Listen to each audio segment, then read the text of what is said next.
Guys, welcome back. It is your favorite Gimp of the Limp, and I'm here with a quick review for you all for Panzer Corps 2's expansion, their most recent one, Axis Operations 1946. So this expansion pack is a continuation on from some of the others, the alternate history line, where the Axis has won in Europe. Britain has been pretty much surrounded. The Soviet Union has been sued for peace. Evidently, they were tricked by some type of A-bomb attack that they think was the Americans, but it was actually the Germans. So the Soviets sued for peace when they had new leadership. And now the Germans don't have to worry about the war in Europe as it's been effectively won. There is no more fight. The British have been squashed. The French have surrendered. That's no surprise. And the Soviets have bowed out of the fight. But the Japanese are still in it, the Americans are still in it, and obviously the Germans are still in it. So they come up with this grand plan to come in from the Pacific. They know they can't cross the Atlantic. They don't want to try to come in that direction. So they are trying this basically reverse island hopping, and they're going to come in on the Pacific coast and try to invade mainland United States. So when it comes to alternate history games, I love them, right? And so many wargamers, I hear they don't like it. They prefer the pure history. But then I'm like, these are the same guys that will turn around and play fictional World War III games and think nothing about it. And it's like, all of that is alternate history. So why can't you get into a potential where Germany won World War II, or whatever the case may be? Enjoy the what ifs, because this game, this expansion pack, has a lot of what ifs in it, and it is awesome. So when I'm talking about new stuff coming to this game, it is obviously a plethora of new units, and it's new units across the board. It's not just the Germans, the Japanese, the Americans. Everyone has new stuff. All that what if technology that they were working on there at the end of World War II, trying to come up with the newest super high-tech piece of equipment they can use to win the war and to bring the fight to the enemy, is now all brought to bear. Now, some of the stuff we've seen in the games, things like E50s, E75s, E100s, all that's been in games previously, but oh my God, they brought it to the game. The Land Cruiser is in this game, and you get to use it in spades, and I freaking love it. The Land Cruiser, for those of you who do not know, is that huge tank that the Germans had theorized. And obviously they ended up not doing it because the thing was just too massive. It couldn't cross any bridges. It needed hard-packed terrain everywhere it went because it was just so heavy. Basically, their idea was a land battleship, right? Well, they've got that in this game. They've actually got a tank that has a turret from a battleship. And there's a couple different versions in this game. There's actually one that has the turret from the Yamato. What is it? The 480 millimeter, I think it is. Cannons, 3 big cannons on this thing. And obviously, you don't have to attack adjacent units. You can attack at range with these things like a piece of artillery, because obviously those shells can reach out and touch someone. They have a huge health pool that they can use to just push through. Now, they did find a way to balance this in the fact that these are multi-hex units. They had finally introduced those into this game where things like battleships take up more than just a single hex in the game. And this Land Cruiser is the same way. And in that vein, they are able to be surrounded. Now, while yes, any one tank up against a Land Cruiser is just going to be obliterated, multiple tanks do stay in the possibility of surrounding it and just pecking it to death, blowing it apart. So it is a unit that you're going to have to protect. Yes, it's a huge, just awesome piece of equipment just strolling across the battlefield. Now, they do give some leeway, some allowances, should we say, for the thing, because obviously it would be a just monumental challenge trying to move this thing across the board, but it is allowed to move and attack like a tank and such. You have to kind of put the little sci-fi element on that, the fact that it wouldn't really function in real life, but it is awesome to see it in game, streaming across the field right next to Panthers and Tigers and E100s and all the other vehicles that you can bring to bear, AA, artillery, infantry, all the different types. But in all this new tech, it's not just new units. There is the actual technological aspects to it, because things like radar, while they were in their infancy in World War II, they were being worked on. So you see a much greater emphasis on things like radar-guided munitions, right? So rockets, missiles, all that's now starting to come to bear in this expansion pack. Things like jet fighters are obviously being used, and the coolest aspect to me is the atomic bomb. And it's not just something that you're going to use a one shot at the end of the campaign. You know, so many games you'll have some big super weapon that you finally get to use right there at the end. No. This caught me by surprise. In the very first scenario, you're coming in through the top right there at the border between Canada and the US, right there, Vancouver and Seattle. You're trying to push through with your naval forces and your ground forces and start slowly taking these cities and objectives. And as I'm pushing through on that very first scenario, well, second scenario technically, as I'm pushing through, all of a sudden at the start of one of my turns, boom, I got hit by an A-bomb. The Americans had flown in with a B-29 and nuked my frontline units. Now, thankfully, most of those were decoy and not heavy units. They weren't my primary forces, but that does a lot of damage. Cool part in this, though, is the atomic weapon can be used. The Germans have access to V2 rockets where they can launch A-bombs. The Americans are bringing in B-29s, dropping A-bombs, but they don't just lay waste to everything, right? So it's not like you just delete units left, right, and center.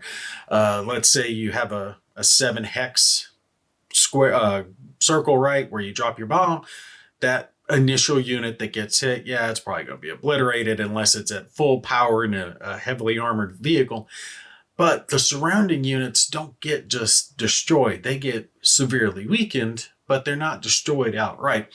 So the A-bomb's able to be used back and forth in this game in a more liberal fashion rather than just that one-off hit and one and done.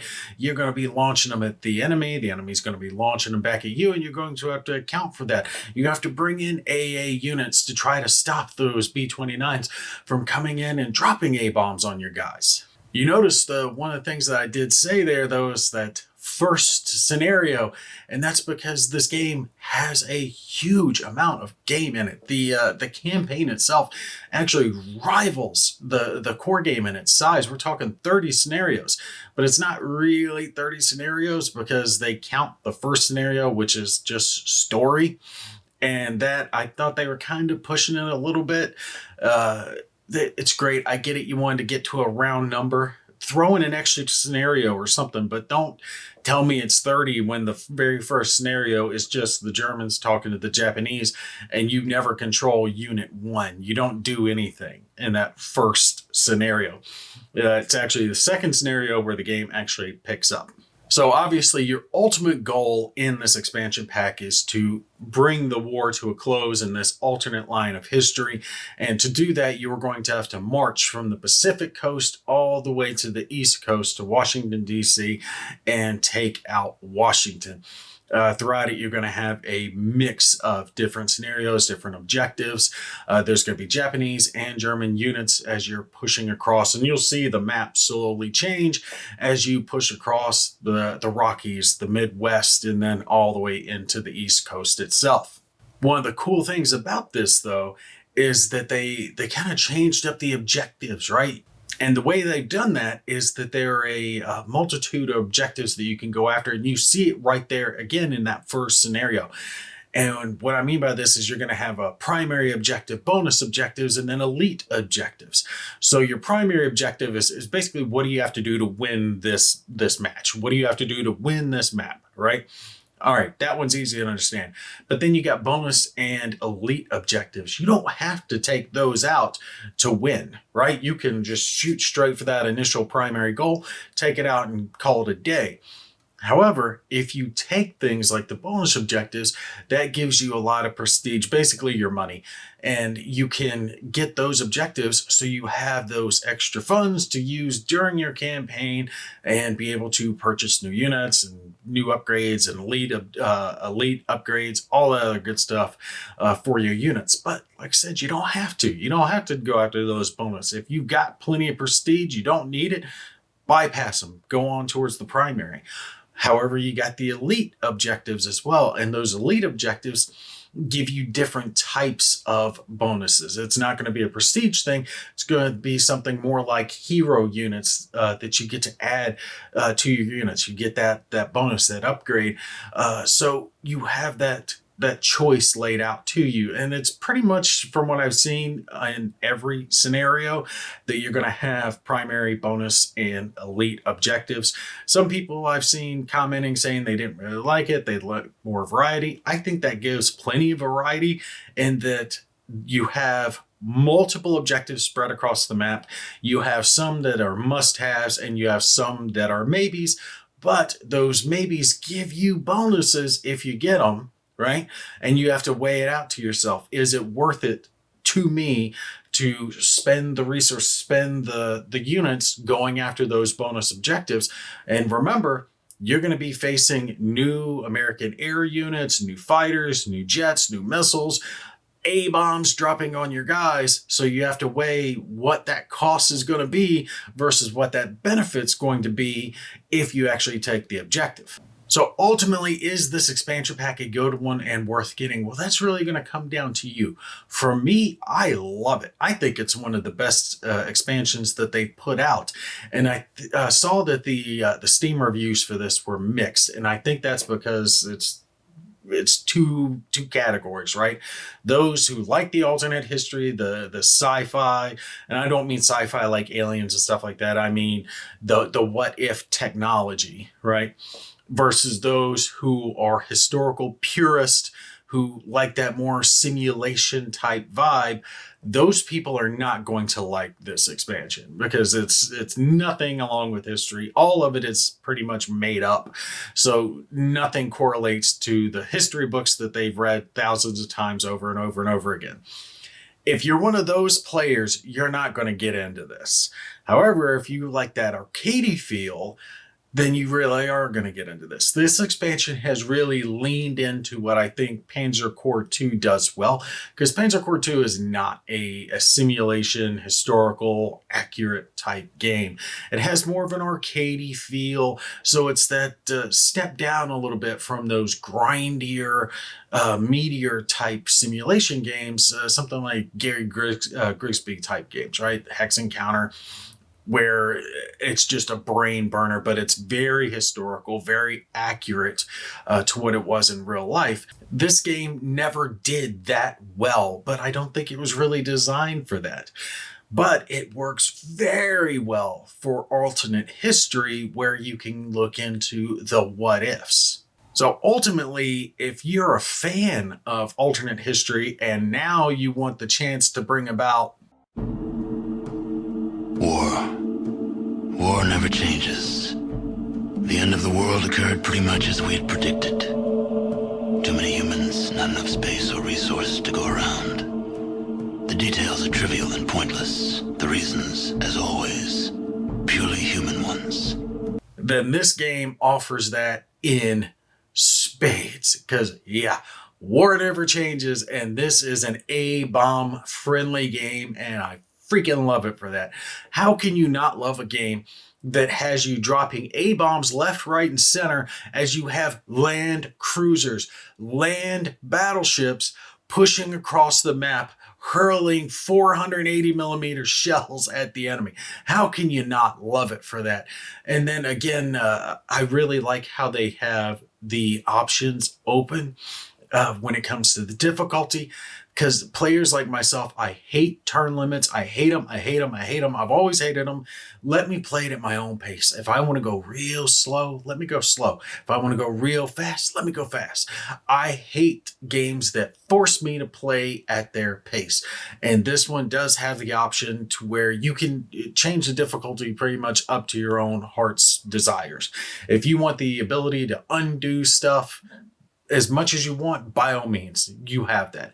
If you want to eliminate turn limits, you can do that. If you want to give yourself extra prestige points or extra elite commander points, I forget what it is, but basically points you can put towards your commander, you can do that. You can even import your commander from your previous campaigns. Now, I couldn't do that in this game because my game save was on a different version of the game, and they did provide me with a code, but they had to, because to review this on Steam, I didn't have the game on Steam. I had it on a different platform, so I wasn't able to review this unless they sent me the code for it, which I do appreciate. But yes, with things like the turn limits, no, hell no. I hate turn limits. I like the ability to just go at it at my own damn pace. Like that Hex Encounter game that I have reviewed previously, Warhammer Armageddon. It's an excellent game, and it is beautiful to see all these 40k units spread across the board. But one of the things that just destroyed that game was you did not have the ability to cut off the time limits. You had to try to find a mod that would remove it, hopefully. And that game only gave you enough turns to accomplish the mission, barely, right? Say it took 9 turns to get across the map, you would be given 10 turns if you were lucky. More likely than not, you're going to be given 9. And that held that game back from greatness. It ended up being an okay game to me, but it would have been a perfect game if I didn't feel like I had to rush through every map and I could just sit back and enjoy it. This gives you the ability to sit back and enjoy it and lob A-bombs while you're doing it. So, is the Axis Operations 1946 expansion worth it to you? Yeah, it's worth it to me. I think it's great. The amount of gameplay in it is just phenomenal. For $10 friggin' for a campaign that rivals the core game itself, that alone is, bam, perfect. Great. I really appreciate it. And they are putting out enough content to actually make it worth it. I get tired of these expansion packs that put out 2 or 3 scenarios, maybe a new unit or 2, and then they're charging you $15, $20, $30, whatever for it. This $10 and you're getting double the game. Great, perfect, and a slew of new units on top of it. The only people who aren't going to appreciate this game are historical purists who don't like alternate history. But if you don't really like stuff like that anyway, then you're probably not playing Panzer Corps 2 to begin with in the first place. All right, but that's going to be it for me. I hope you guys enjoyed this one. Y'all take care. I will catch you in the next one.